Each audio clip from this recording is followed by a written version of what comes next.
Database migrations are one of Laravel's most powerful features. So a migration can seem a little daunting at first if you're not familiar with the term. Here's how I think of it.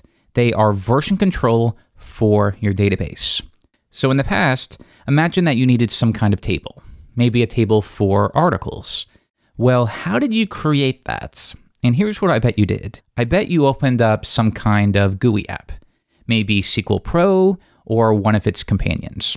And then you manually created the table and defined the columns. Okay, well, no problem with that. But now, what about when you had a second person to your team? How did they get your database set up? Well, I guess you export the schema and you send that over to them and then they import it. But now, what about when you make another database change? Maybe we're changing a column name. Well, once again, we have these consistency issues where all of the developers on your team, especially if you're working remotely, need to make sure that their database setup is consistent with one another. So as you can imagine, this can get a little tricky, not to mention the fact that your production database needs to be synced as well. So what if instead we could represent these sorts of instructions to our database as a PHP class? What sort of benefits would that bring? Let me show you. We have a couple that come straight out of the box. Go to Database, Migrations, and you'll see that we have a couple here included. One for creating a users table and another for password resets. Now remember, this sort of stuff, if you don't have a user system in your application, delete it. It doesn't need to be there. However, most apps will have a users table, so this can be really useful. Now, if immediately you're a little overwhelmed and you think, oh, I don't want to create a class every time I make a change to my database, that'll take too long. Actually, no. Laravel has some generators that'll speed things up quite a bit. So with that in mind, let's just take a look. We have two methods, up and down.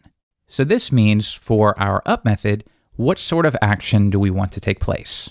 In this case, we are creating a new table called users. And as for the blueprint of the table, well, it needs an auto-incrementing ID, a name that is a string, an email that's a string and also is unique, a password that is 60 characters, a remember token, it's a little special, don't worry about it too much right now, and then some timestamps. When was this user created? When were they last updated? But now, what about the down method? Well, here's one of the great things about a migration. Let's say you run a migration to create this users table, but then 20 minutes later you realize, oh, it shouldn't be name, it's supposed to be username. Well, you can fix that really easily now. All you'd have to do is roll back the migration. I'll show you how to do that. You make your change, and then you rerun the migration, and you're done. Nothing else to do there. And even better, these sorts of changes and modifications are part of your version control, which is very cool. All right, but let's just leave it with name. And now we have a migration here, but does that mean we already have a users table? No. We've created the class, but we haven't yet migrated the database. Let's try it out. PHP, artisan, migrate. And there we go. We created a users table and a password resets. So now let's dig in and see what that looks like. And I'm going to assume that you already have SQLite installed on your machine. You probably do. But if you don't, you can verify it by running SQLite 3, and you should see a prompt like that. Otherwise, if you're on a Mac, check something out called Homebrew, which would allow you to do Homebrew install SQLite. Very useful, and that would apply to any number of little tools and components that you can pull in. And of course, if you're going through all of this and you just can't get it set up on your machine, leave a comment below and a bunch of us will try to help you. All right, so let's try it out. SQLite 3, and I will specify a path to the file. All right, let's review the tables, and you'll see we have a migrations table. You never need to touch that. The Laravel framework uses that to determine if there's new migration classes to run, what we need to roll back, stuff like that. But next we have the two tables we created. Let's run the schema for these. And you'll see a general bit of SQL. Create table users, and all of the fields there were generated by Laravel based upon that migration class that we created. Now let's go back to that example where we said, well, what if we called it name, but it should really be username? What is the workflow to fix that? Well, I'm going to open a new tab. and I'll say PHP Artisan. Well, first, let me show you. If I run that, you can see all the various commands that you can run. Mostly, though, you're going to be using these three here. So I want to roll back the last migration. PHP Artisan, migrate, roll back.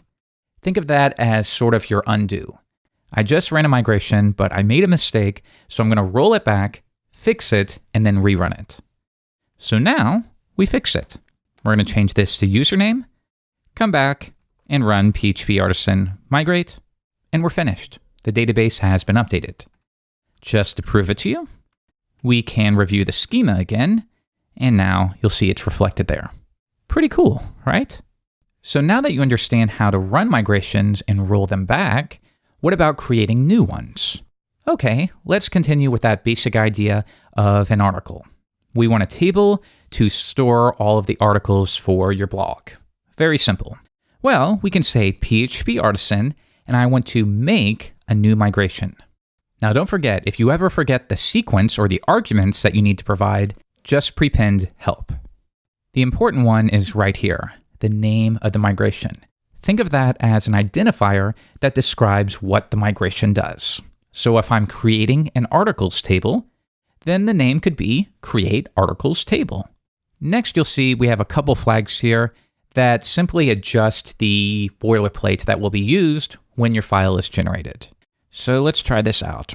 PHP Artisan, make migration, create articles table, and I am creating a table, so I will pass create articles.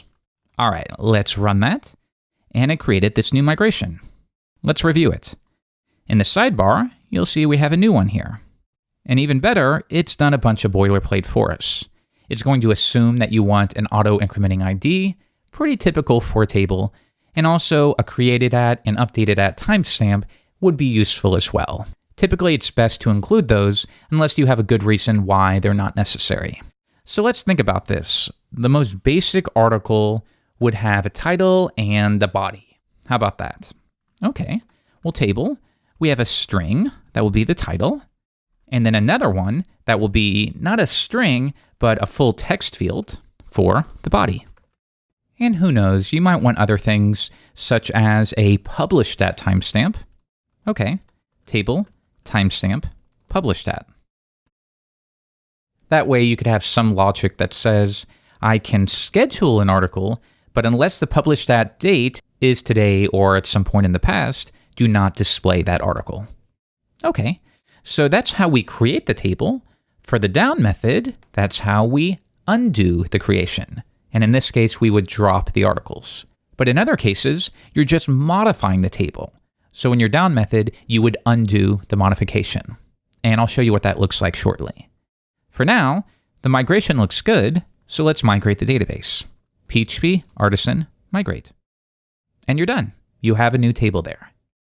So next, if you needed to make a change, and especially if you haven't pushed to production yet, my recommendation is just roll it back, make your adjustment, and rerun it. But let's imagine you've already pushed to production and you can't do that anymore. So now we've decided that we need to add another column to this table. We can create a new migration to do that, like this. PHP Artisan, make migration, and once again, the ID here, or the name of the migration, all you have to do is just describe exactly what you're doing. And that's a good convention to use. Why don't we say that for your article, you also want to add a new column, maybe something like an excerpt. So the excerpt is what displays on the overview page, and when you click through to the article, you see the full body. All right, so we want to add an excerpt to the articles table. Add excerpt to articles table. Done. So let's see what that one looks like now. We have a new one, but this is a little different. And notice that in this case, we don't have quite as much boilerplate. So yes, we could write it out manually, wouldn't take too much time, but if we can make Laravel do more work for us, why wouldn't we? So let's run it again, but this time I'm going to tell Laravel which table I'm working with. Table is articles. Okay, now because we included that, we get just a little bit more boilerplate.